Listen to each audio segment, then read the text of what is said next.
Baik, shalom saudara sekalian. Kita bersyukur pada saat siang hari ini kita dikumpulkan bersama-sama, semua sehat saudara. Saudara, baik, kita akan mulai mendengarkan kebenaran firman Tuhan. Saudara, pada saat ini saudara, saya akan menyampaikan kebenaran firman Tuhan dengan tema topik saudaraku, tugas hamba Tuhan.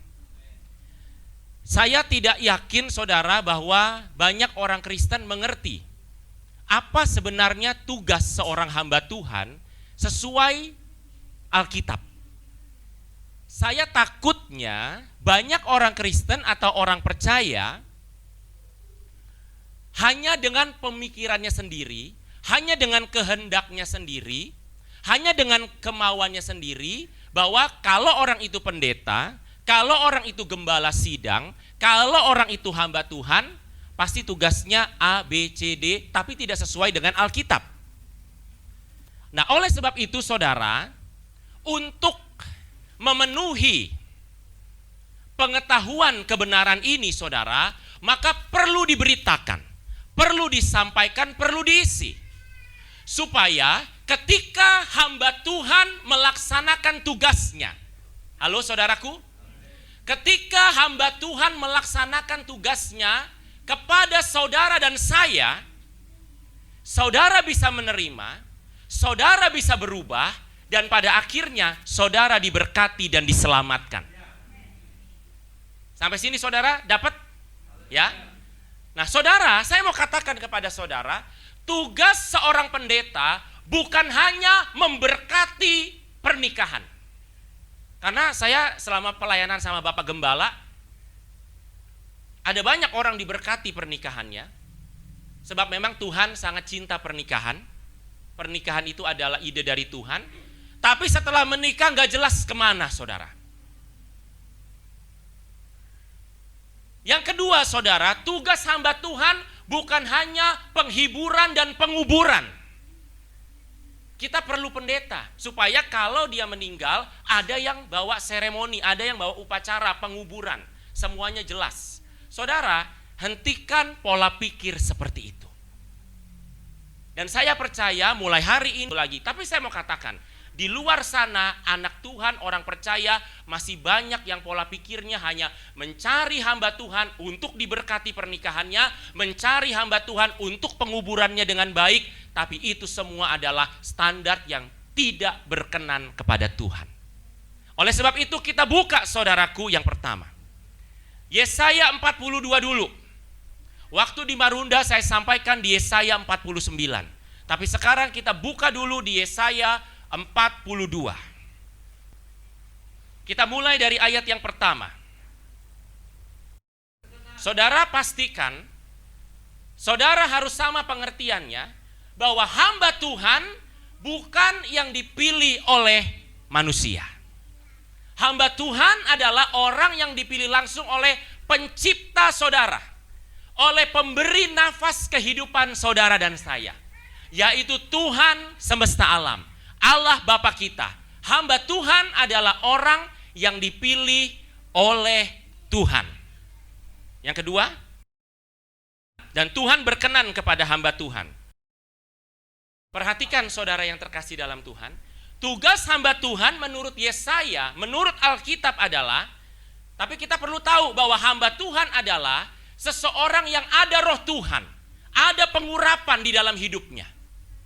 Dan akibat pengurapan yang daripada Tuhan saudara, ia mengatakan hukum. Jadi tugas seorang hamba Tuhan adalah menyatakan hukum kepada saudara dan saya. Apa yang harus kita lakukan, apa yang harus kita kerjakan, apa yang berkenan kepada Tuhan supaya kita lakukan. Hamba Tuhan tidak harus kompromi dengan siapapun. Hamba Tuhan tidak harus menyenangkan siapapun, sebab dia adalah hamba Tuhan, bukan hamba manusia. Jadi oleh sebab itu saudara yang terkasih di dalam Tuhan, saya percaya kalau pengertian ini ada pada saudara dan saudara siap dididik oleh hamba Tuhan, maka kita akan bertemu di kerajaan Allah. Tepuk tangan dulu buat Tuhan Yesus. Berikutnya saudara yang terkasih dalam Tuhan, kita akan lihat ayat yang ke-6. Dari kebenaran ini saudara, kita juga perhatikan bahwa hamba Tuhan dipanggil itu bukan untuk tugas sepele saudara yang terkasih. Bukan hanya sekedar untuk berkhotbah saudara yang terkasih dalam Tuhan.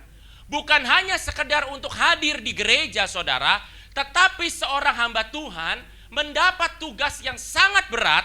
Sebab kaitannya adalah dengan keselamatan saudara dan saya. Saudara, kita di gereja bukan hanya sekedar untuk menjadi berkat. Saya mau berkata, kalau saya dan saudara saat ini diberkati, kita jangan terlalu yakin bahwa Tuhan ada di pihak kita. Belum tentu saudara yang terkasih dalam Tuhan. Terus sadar, terus berjaga-jaga, termasuk saya saudara. Sekalipun diberkati, sekalipun usaha lancar, sekalipun keuangan lancar saudara, belum tentu, kalau hanya masalah keuangan, belum tentu keselamatan menjadi jaminan hidup kita. Tapi saudara yang terkasih dalam Tuhan, keselamatan menjadi jaminan di dalam kehidupan kita ketika saudara dan saya belajar untuk taat, saudaraku. Taat kepada siapa? Taat kepada Tuhan. Di mana taat kepada Tuhannya? Sudah sering saya katakan, sudah sering kami sampaikan. Taat kepada Tuhan di penggembalaan tempat saudara ditempatkan. Sebab disitulah hamba-hamba Tuhan dipersiapkan untuk mendidik saudara dan saya. Untuk memperlengkapi saudara dan saya. Jadi ini bukan tugas yang ringan. Ini menyangkut keselamatan saudara dan saya. Jangan kaget nanti tahu-tahu kita nggak selamat saudara. Padahal kita semua ada di gereja. Padahal kita semua duduk di gereja. Sebab kita hanya sekedar ke gereja. Sekarang cek kehidupan saudara. Kita tidak saling menghakimi. Apakah saudara itu ke gereja hanya sekedar ke gereja atau betul-betul mau dididik oleh hamba-hamba Tuhan?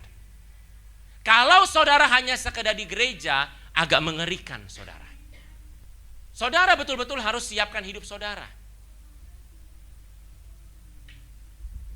Gereja kita nggak ada program. Siapa bilang gereja kita nggak ada program? Gereja kita punya program, Pak. Habis selesai ibadah pertama ada ibadah kedua, Pak. Itu program, betul? Amen. Ibadah keduanya di Marunda, itu program gereja. Oh, kalau gereja lain programnya macam-macam. Merogoh koceknya juga gede-gede, saudara. Kadang-kadang menyelenggarakan perkumpulan di Bali. Tiket pesawatnya aja berapa duit, saudara. Hotelnya aja berapa duit, saudara yang terkasih dalam Tuhan. Saya nggak jamin yang miskin bisa ikut, saudara. Tapi ibadah di sana. Ibadah, seminar di sana. Pujian penyembahan di sana, saudara. Tapi rogoh kocek, saudara. Tapi buat Tuhan mereka berikan. Kalau hamba Tuhan hanya mengiya-iyakan saudara, hanya mengasihi saudara, itu hamba Tuhan goblok, saudaraku. Ini direkam, ya. Itu hamba Tuhan betul-betul nggak punya power. Itu hamba Tuhan betul-betul bukan hamba Tuhan, itu hamba manusia. Tapi hamba Tuhan harus dengar suara Tuhan yang mencintai saudara. Dan hamba Tuhan harus sampaikan sesuatu yang tegas kepada jemaatnya. Karena Tuhan cinta kepada saudara, hamba Tuhan pun harus cinta kepada saudara. Alkitab berkata, barang siapa kukasihi, ia kutegor dan kuhajar. Karena Tuhan cinta dan karena Tuhan sayang. Demikianlah seorang bapak juga kepada anaknya, betul? Jadi Tuhan sekarang sudah peringatkan. Saya nggak tahu hobi saudara apa. Saya nggak tahu saudara sering keluyuran kemana. Saya nggak tahu saudara buang uang kemana, saudara. Apalagi saya kebetulan rezeki masih lancar, saudara. Itu aja saya sudah takut mengeluarkan uang. Perpuluhan harus benar. Hutang-hutang harus dibayar. Sisanya secukupnya banget. Kita mau makan ke restoran aja yang murah, kita mikir-mikir. Udah gak saatnya lagi. Persiapkan buat orang tua. Persiapkan buat ntar anak-anak kita kelak. Tapi kalau saudara, saya nggak tahu, saya nggak menyalahkan. Tapi kalau ada saudara punya hobi yang buang-buang uang percuma, bukan untuk keperluan, apalagi mayoritas kita memang belum kaya, saudaraku, kita bertobat. Minta ampun kepada Tuhan, supaya penglihatan itu tidak digenapi. Saudara jangan bilang penglihatan nggak digenapi. Kalau ada penglihatan kepada orang-orang yang pergi, udah ada orang yang pergi setruk, saudaraku. Itu udah ada penglihatannya sebelumnya. Untung saudara nggak pergi. Jadi Tuhan sayang kepada saudara. Mungkin kalau ada suamimu punya hobi nggak jelas, buang-buang uang percuma, bukan buat keluarga, bukan buat kebutuhan, tapi nggak pernah kasih perpuluhan, tapi persembahan juga nggak benar, saudara. Itu kan menyakiti hati Tuhan. Kalau Tuhan marah, kita rezeki seret, saudara, krisis ekonomi, dipecat dari pekerjaan dan sebagainya. Aduh, apa yang Tuhan tidak bisa lakukan? Halo? Jadi tugas Tuhan memakai hambanya untuk menyelamatkan saudara. Supaya saudara diberkati di dunia dan saudara diberkati juga di surga. Haleluya. Kita lihat berikutnya saudara, Yesaya 49. Nah, kalau tugas hamba Tuhan adalah untuk menyelamatkan, kalau tugas hamba Tuhan adalah untuk menyatakan hukum kepada saudara, supaya hidupmu benar, supaya hidupmu berkenan kepada Tuhan, sehingga saudara diberkati baik di bumi maupun di surga, perlengkapan apa yang Tuhan berikan kepada hambanya? Betul saudaraku? Ini yang harus kita lihat. Kita buka Yesaya 49. Kita mulai dari ayat yang pertama. Maksudnya ini kepada saudara. Sebab firman Tuhan ini disampaikan oleh Yesaya kepada bangsa Israel. Dan di sini dikatakan di pulau-pulau. Saudara ada di Pulau Jawa. Saudara. Ya, bisa aja nih Pak Andre. Betul saudara. Ini buat saudara sekarang yang hadir. Yang jauh dari Israel. Hello. Yesaya sudah bilang dari dulu kepada saudara. Yesaya mau kasih tahu kepada saudara, hamba Tuhan diperlengkapi dengan sesuatu hal ini untuk menyatakan hukum, untuk mendidik saudara, untuk membawa saudara kepada keselamatan. Kita baca ayat yang kedua. Saudara, Yesaya adalah hamba Tuhan. Amin. Yesaya dibuat tajam mulutnya hamba Tuhan.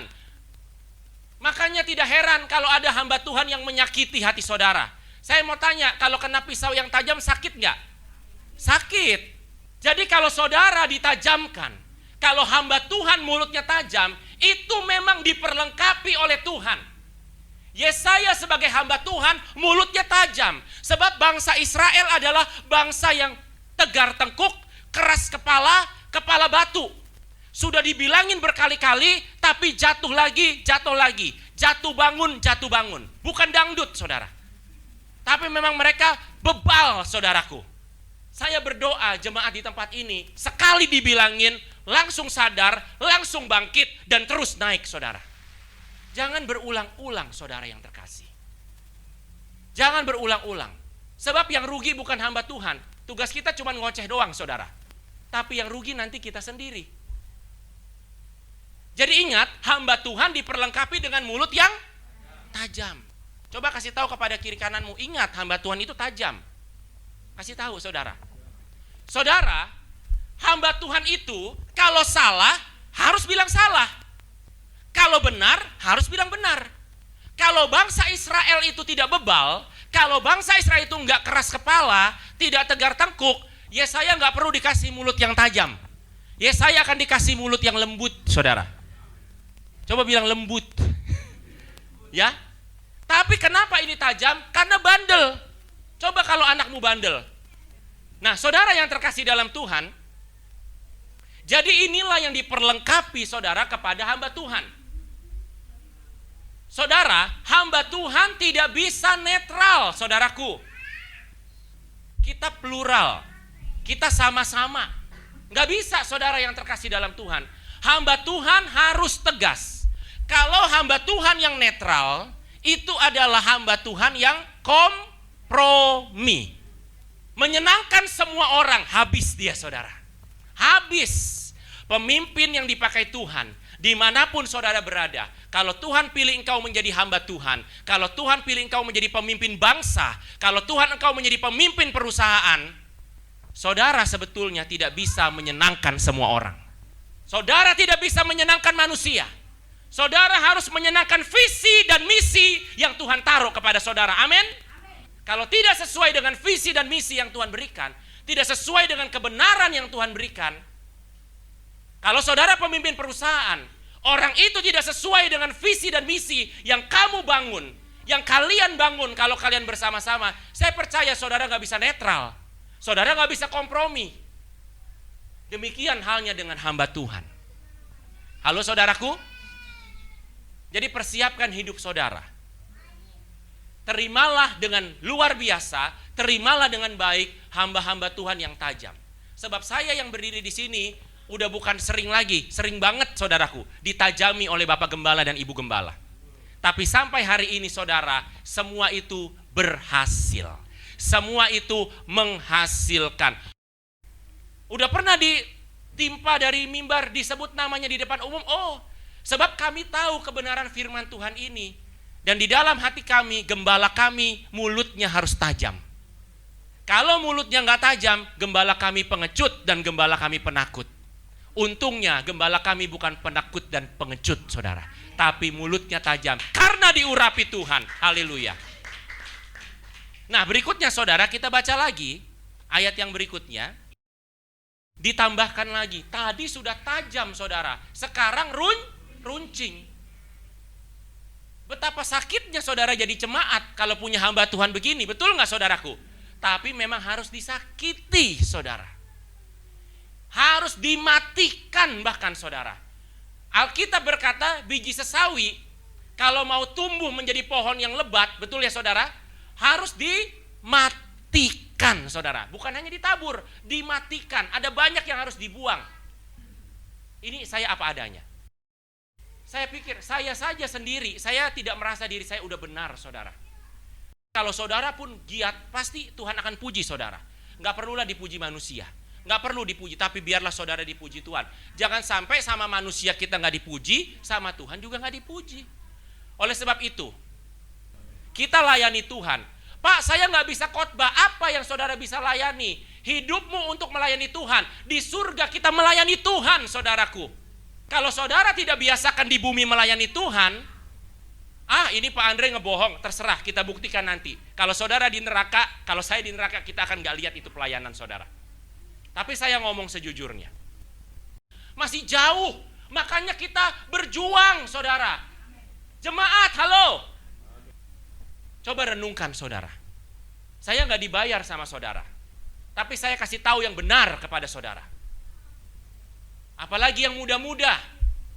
Sulitkah sekarang saudara? Kayakah sekarang saudara? Layani Tuhan. Hamba Tuhan mulutnya tajam, hamba Tuhan mulutnya runcing. Itu diperlengkapi. Saudara, saya nggak buka ayatnya, sebab saya hampir lupa, tapi saya tahu ceritanya. Kalau nanti saya tahu ayatnya, saya akan beritahukan kepada saudara, sebab ini diingatkan. Suatu ketika ada raja di Israel, saudara. Raja ini, raja Israel, kalau mau perang, kalau mau melakukan sesuatu, harus minta penglihatan dari Tuhan. Harus minta petunjuk dari Tuhan. Harus minta nubuat dari Tuhan. Dia panggil nabi-nabinya. Tapi saudara yang terkasih dalam Tuhan, ada satu nabi namanya Mika. Wow, Raja Ahab ini paling benci sama nabi yang namanya Mika ini saudara. Benci banget sama nabi yang namanya Mika. Kenapa dia benci sama nabi yang namanya Mika? Sebab nabi Mika ini cuma seorang diri. Dia selalu menyampaikan pesan-pesan Tuhan yang tajam dan tidak pernah setuju sama Raja Ahab. Raja Ahab gak pernah panggil tuh nabi. Tapi kalau nabi-nabi lain dipanggil semua sama Ahab. Oh, dikasih makan, dikasih apa. Wah, dilayani saudaraku. Diservis saudara. Supaya penglihatannya bagus-bagus. Supaya nubuatnya bagus-bagus. Disayang sama Ahab itu. Tapi Mika yang menyampaikan kebenaran, yang tajam, yang dari Tuhan asalnya, masuk penjara. Mika tanya, kenapa saya masuk penjara? Sebab kau selalu bernubuat yang tidak baik terhadap saya. Lah memang kamu gak baik. Jangan kita seperti itu saudara. Kalau kita tidak baik di mata hamba Tuhan, memang kita belum baik. Kalau Andreas belum baik di mata hamba Tuhan, memang saya belum baik saudara. Jadi itulah pesan yang mau saya sampaikan kepada saudara. Di topik khotbah yang pertama ini, saya nanti ada satu topik lagi saudaraku, tapi saya tidak lama saudara. Di topik khotbah yang pertama ini, biarlah saudara tahu, biarlah saudara mengerti hamba Tuhan seperti apa yang dari Tuhan itu. Hamba Tuhan yang dari Tuhan itu adalah hamba Tuhan yang tidak kompromi. Hamba Tuhan yang menyatakan kebenaran, hamba Tuhan yang tegas, hamba Tuhan yang mulutnya tajam, hamba Tuhan yang mulutnya runcing, tetapi juga hamba Tuhan yang selalu mengasihi saudara setiap saat. Karena dia bukan melayani manusia, tapi melayani Tuhan. Tepuk tangan dulu buat Tuhan. Nah, sekarang yang kedua, saudara. Saudara, kita masih lanjut dulu tentang Roh Kudus, saudara. Saya mau sampaikan dulu kepada saudara tentang bahwa gereja harus mempunyai sayap. Halo saudara, gereja harus punya sayap. Sayap ini kapan dipakainya Pak? Sayap ini kapan munculnya? Lihat, nanti akan muncul. Sayap ini akan muncul ketika Tuhan Yesus datang kali yang kedua.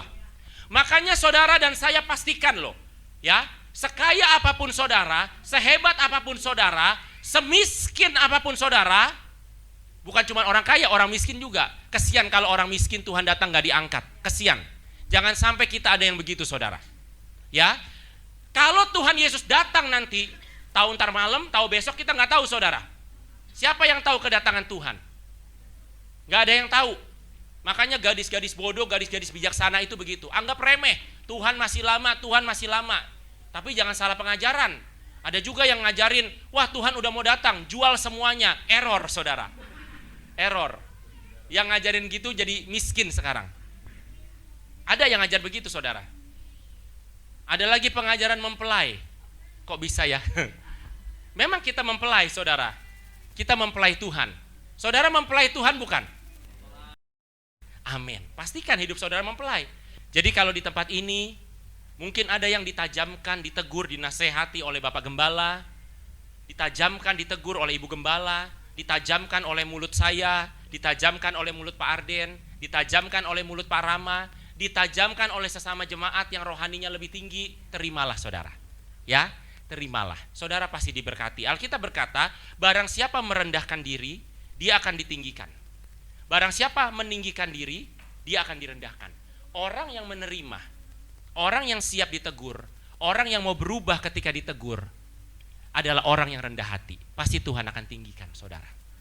Coba kita buka dulu saudaraku, Wahyu 12. Nah, kita mulai dari ayat yang ke-13 ya.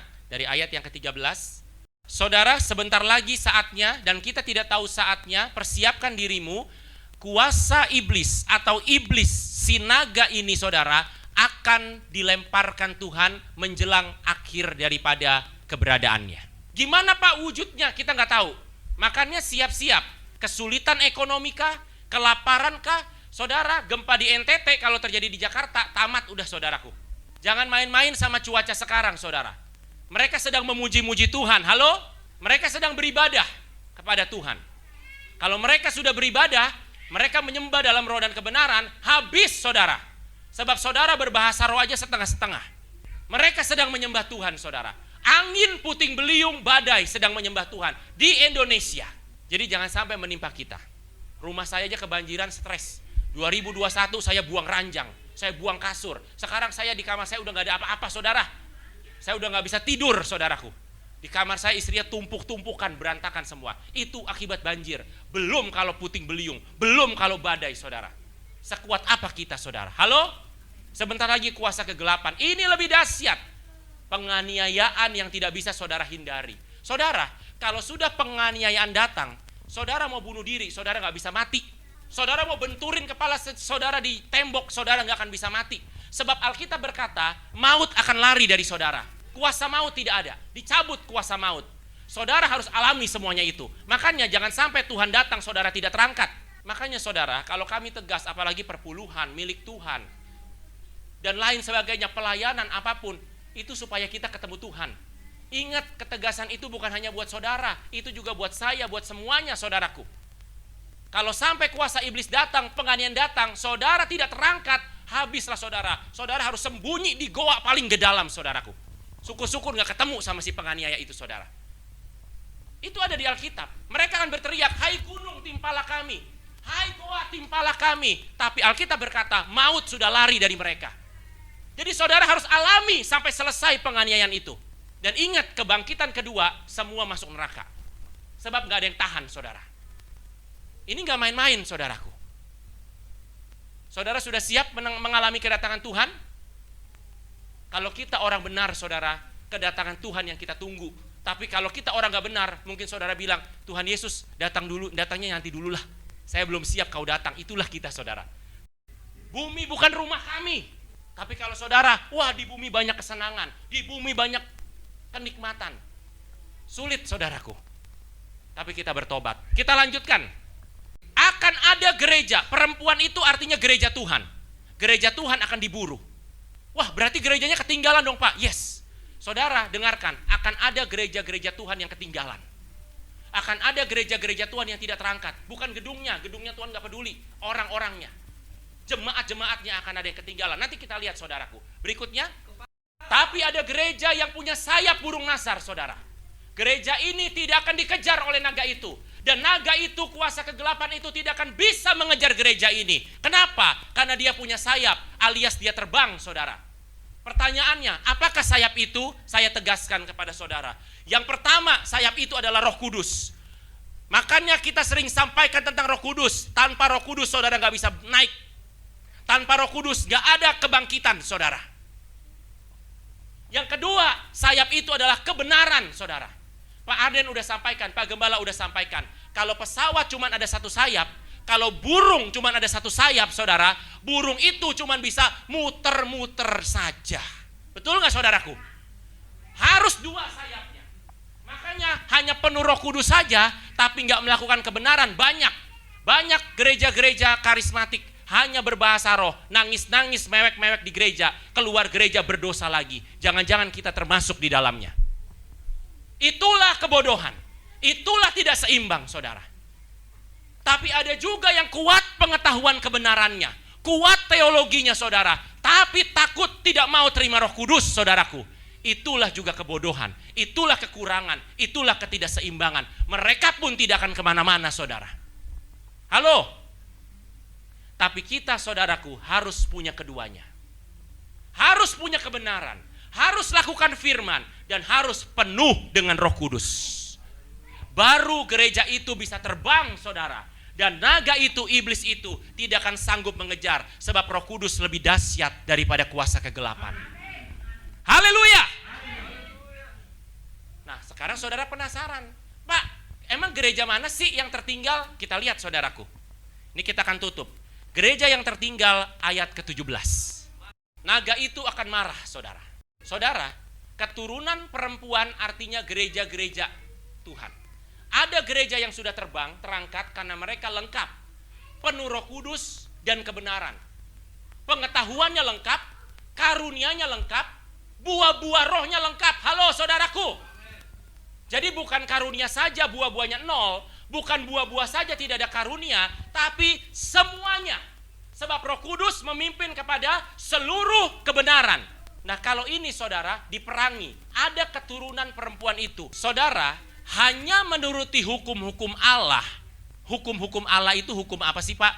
Hukum-hukum perjanjian lama. Hukum-hukum Taurat. Saudara tahu, sekarang banyak orang masih hanya cinta hukum Taurat. Di mana itu? Yahudi. Yahudi itu nggak percaya Yesus, nggak percaya Roh Kudus, hanya Musa yang mereka percaya. Dan ada juga gereja-gereja yang hanya hukum Taurat terus. Hukum pertama, hukum kedua, hukum ke-10. Itu saja, saudaraku, gak berkembang. Semuanya hafalan. Mau doa dihafal, suruh doa gak bisa. Hanya hukum-hukum Allah. Dan berikutnya ada satu lagi, saudara. Dan hanya memiliki kesaksian Yesus. Jadi, saudara, sudah Yesus pun, makanya Paulus berkata kepada jemaat di Efesus, sudahkah kamu terima Roh Kudus ketika kamu percaya? Sebab percaya Yesus saja gak cukup, saudara. Darah dan salib saja gak cukup, saudara. Tetapi gereja harus dibawa Tuhan kepada seluruh kebenaran. Itulah tugasnya Roh Kudus. Ketika saudara terima Roh Kudus, maka kebenaranmu pun akan banyak. Makin sempurnalah engkau di hadapan Tuhan. Dan saya percaya Tuhan datang, gak mungkin saudara tertinggal. Halo, saudaraku. Mulai hari ini, saudara. Gimana, Pak, kalau kita mau terima Roh Kudus dan kebenaran? Simple. Dididik dengan benar oleh gembalamu di gereja. Udah simpel gitu aja. Saudara gak usah baca Alkitab satu buku. Apa yang sekarang Pak Gembala punya, minta, inginkan dari saudara. Itu dari Tuhan. Halo, saudara. Ingat ya, tidak semua gereja dari Tuhan loh. Ada yang gembalanya tercipta karena sakit hati. Amin, saudara. Itu gak masuk hitungan. Ya, itu gak bisa. Itu berarti dia gak rendah hati karena udah sakit hati. Dasarnya sakit hati. Kami gak sakit hati, bohong. Kalau gak sakit hati seperti saya ini, saudara. Nih, saya gak pernah sakit hati, saudara. Gak tahu sampai kapan saudara bertahan. Tapi pesan saya, bertahanlah sampai Tuhan datang. Kita harus bersama-sama ketemu Tuhan, saudara. Tapi jangan saudara bertahan tapi begitu-begitu aja hidupmu. Saudara harus makin meningkat. Pelayananmu meningkat, rohanimu meningkat, ekonomimu meningkat. Surga akan menjadi bagian saudara. Saya tunggu saudara. Tuhan memberkati.